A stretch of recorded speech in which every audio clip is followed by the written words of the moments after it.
because this was really the story of the late games last night.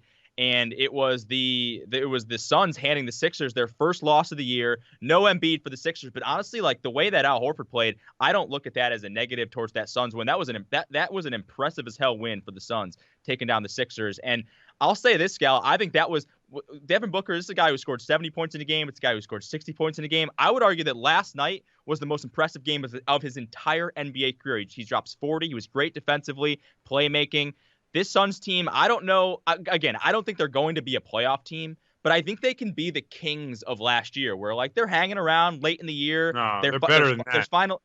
I don't know. I don't. No, they're not sniffing them. They're not. You don't think they're making the playoffs, do you, Scal? You know what? I know your boy Aaron Baines. Let me tell you. Yeah, exactly.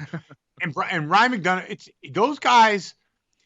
It's hard because if Aaron Baines was in Boston, I would be so hardcore that Boston was going to be really good this year, like really good. Not like where they're at right now. I know they have. I would just say, listen, they have scoring. They got everything. They got Baines, right? And I tried to convince everybody that Baines was the man. Like I always thought Baines was the man. I thought he was a man in San Antonio. I thought he was a man in Detroit. I thought he's a man here in Boston. But the one thing that stands out is Devin Booker loves running screen roll, throw to Baines, get it back with Aaron Baines. And he gets wide the hell open every time he comes off a screen with Baines. So if Baines is going to be, I would say like if last year, if Sacramento had Aaron Baines, they're in another category. Phoenix is in another category because of Aaron Baines. And Aaron Baines is not just a screener, bruiser, fall on Steph Curry, break his hand type of guy. Like he's skilled. He could shoot. He can really pass. He can really move the ball side to side. I mean, there's a lot of things that he can do. He can score down low. He can catch and finish. Like I get it. He has weaknesses. That's why he's a $5 million big. But he is really important for the Suns, and he is really important for winning. So the Suns have a chance because of Aaron Baines. Now, if Aaron Baines had dealt with some injuries in the past and he misses some games, we'll have to see how important Aaron Baines is. He didn't make Ceruti's top 5 list when it comes to guys who are most important for the team. But Aaron Baines is really and McDonough pointed it out yesterday, and it was as clear as day when you're watching him against Philly. Like Booker's coming off wide open every time he comes off Aaron Baines. So I think Phoenix is for real, and I think they're going to be in the mix come April, not February, not March, April. They'll be in the mix in April. Why did the Celtics I mean, they traded him away, to Phoenix for a future protected first round pick in 2020. Why did the Celtics let go of Baines then? Because I'm with you. He was so valuable. And the way that they're so short in their front court now, I'm with you. Like if they had Baines, the Celtics might be an interesting team talking about coming out of the East. So to get to the 30, what was Kemba's number? 35, 33? I'm not sure what his number was. To get to that number, you had to dump Baines first. It's such a stupid thing in the cap. And like, try to explain to Boston fans what happened. Like, okay, Scal, explain to me why we traded away Baines, who makes $5 million, and then we sign Enes Kanter, who makes $5 million. So you have to first clear the money to sign Walker. Then you use an exception to sign Kanter. You can't use an exception to sign your own guys. Now, I'm sure there's a reason for that, but it would be great if they could have just if Baines could have opted out and then he could have just signed back with Boston for the same amount of money. But it doesn't necessarily work like that. So they had to get rid of that money to get under Kemba Walker, to get Kemba Walker, which is so funny too, because it's all about this tampering stuff, right? And they were mad that Kyrie was ghosting them, and they were mad that Al Horford seemed to already sign the deal with Philly and wasn't coming back. So they're like, for us to get Kemba, we have to trade away Baines. So it was the funniest thing with Tommy. That sucks. Tommy Heinsohn's like, Scal, come here for a second. So explain this to me. We got 3 draft picks and Aaron Baines in the first round.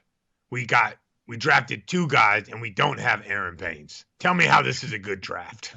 And I'm like, I think it has to do with clearing up a max slot. I think we're going to sign Kemba Walker. That day is the day I realized that Kyrie's not coming back, and we're probably going to go after and get Kemba Walker. In the same way that we talked yesterday about like whether or not the Boogie Cousins injury was a blessing in disguise for for the Lakers, could we start talking about? I mean, the Aaron Baines gets inserted into the starting lineup. By the way, that Phoenix lineup, like Ricky Rubio, Devin Booker, Oubre is actually sneaky good. He's actually a decent player. Yeah. Saric at the power forward, and now Aaron Baines stepping in for DeAndre Ayton. That's actually not – there's not much of a drop-off there right now between Baines and DeAndre Ayton. In fact, you might argue that Baines is a better fit there at what you were talking about setting screens. Like, this Phoenix team is good, and I was a little bit skeptical of the Rubio thing, although I've always kind of liked Rubio. He's an underrated player just because he had so much high expectations when he got drafted. Didn't really live up to being a superstar, but he's a pretty good point guard. I thought he had a good run there in Utah. But their starting lineup, even coming off the bench, Bridges, Kaminsky, like I kind of like what they're doing. I'm just not willing to say that they're going to be a playoff team. They're 5-2 right now. They have the second best record in the entire Western Conference, only behind the Lakers at 5-1. It is weird to me though, Scal, because yesterday we talked about Devin Booker because we were joking around. Why you not? Said you would take Ceruti, why not? Because you just talked they're about better like than Portland. They're better than Portland. Right now, they're better than Portland. Lost guys, man. Portland is not the same team as last year. Portland did. They lost Aminu. They lost Mo Harkless. They obviously lost Nurkic. Zach Collins is hurt right now. They're hurting right now. There's no doubt about that. But I wouldn't be surprised if like Lillard is so good and McCollum is good too, but Lillard is so good that like I could see him ripping off 10 wins in a row and getting back in this thing at some point. Now, I don't think they're going to be, I don't think they're going to be much better than a bottom playoff seed, 8, 7, 8 seed maybe in the Western Conference. But I do think ultimately they will be a better team than the Phoenix Suns. Maybe the Phoenix Suns are a year away. I don't know, but we're 7 games in. And this is what my point was, Scal, about the Devin Booker stuff, because we were talking yesterday about Devin Booker. You brought up how the fact that you trust him more than, Giannis at the end of a game. And I said, let's see Devin Booker like play some meaningful basketball games first, right? He has been in the league this is his 5th year, so the previous 4 years, he has not played a meaningful basketball game in his entire career. This is the first year where it looks like they're going to start pushing for a playoff spot, and that is really awesome because I do think, and we talked about it weeks ago, is he a quote-unquote empty stats guy? I don't necessarily think he is, but what put me off about Booker, and I think what put a lot of people off about Devin Booker in his past was, he scores 70 points in a game, but it's in a blowout against the Celtics. And, he was just chucking up shots at the end of that game, and it didn't really mean anything. It was in complete garbage time. Last year, he scored 60 against the Jazz. There was again, blowout. They end up putting him in. He had 50, I think he had 56 or something, and the coach puts him in the last minute just to get to 60. And it was a meaningless blowout game. And he kind of looks like he was a stat pattern that way. I've never questioned him as a scorer. I think he's one of the best scorers in the entire league. Yesterday, Ryan McDonough, the guy who drafted him, said he compared him to said he had James Harden type skills with the ball. And I think the most impressive thing from last night was defensively. He was a great defensive player. There's a couple sequences where he blocked Josh Richardson, and he was locking guys down on Philly defensively. So I am impressed with Booker. I am impressed with the Suns.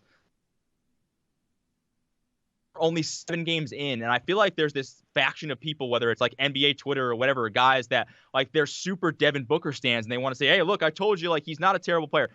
Nobody ever said he was a terrible player. They just questioned whether or not his basketball, whether or not his scoring and his prolific scoring 60 and 70 points would equate to winning. So far, it has this year in 7 games, Scal, but I'm not ready to say that all of a sudden, like, he's an MVP candidate and this is a lock playoff team here in Phoenix.